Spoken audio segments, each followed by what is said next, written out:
Imagine standing in a quiet suburban neighborhood. Children are riding bicycles, lawn sprinklers are clicking on and off, and families are getting ready for dinner. Everything feels completely normal. But then, you notice a smell. It's not garbage or bad sewage, and you can't quite place it. It's heavy, sweet, and just wrong. At 8213 West Somerdale Avenue in Chicago, the homeowner blamed it on moisture, bad pipes, or a damp crawlspace beneath the house. What he didn't mention was that just inches below where his guests laughed and ate, the bodies of 33 young men were decomposing. This is the story of John Wayne Gacy. Gacy didn't look like a monster. He was a successful contractor, a local Democratic precinct captain, and a man who hosted lively block parties and barbecues. Parents trusted him, neighbors liked him, and sometimes he even dressed up as Pogo the Clown to perform at children's parties and charity events. He had a bright costume, a big smile, and a laugh that seemed harmless. But this friendly public mask served a much darker purpose. Through his construction business, Gacy had easy access to young men, teenagers looking for work, runaways, and boys who just needed a little money or guidance. He would offer them jobs and earn their trust. But once they were inside his home, the clown disappeared.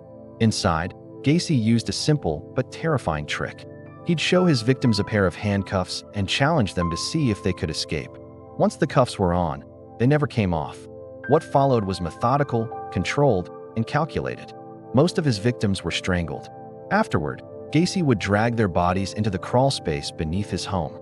The space was low, dark, and barely tall enough to move in. Yet, body after body was placed there. Some were buried in shallow trenches, while others were simply stacked. Gacy used lime to try and mask the growing smell of decomposition.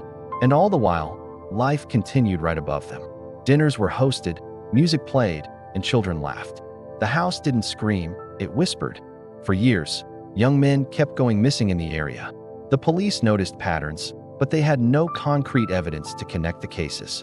Then, in 1978, a young man named Jeffrey Rignall survived his encounter with Gacy.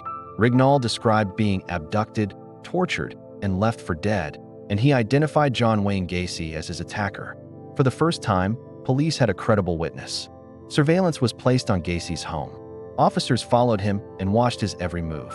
And that smell, it was becoming impossible to ignore.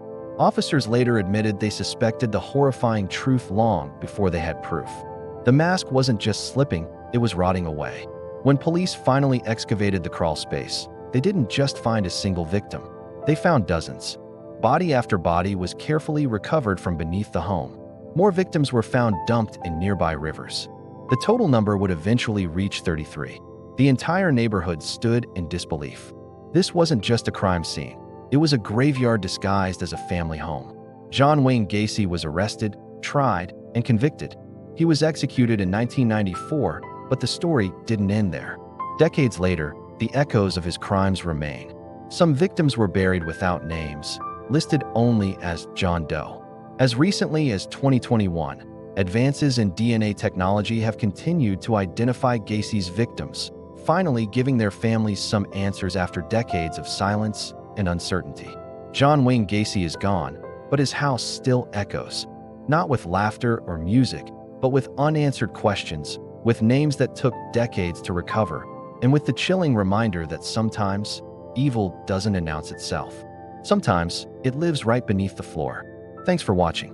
Subscribe for more stories where the past refuses to stay buried.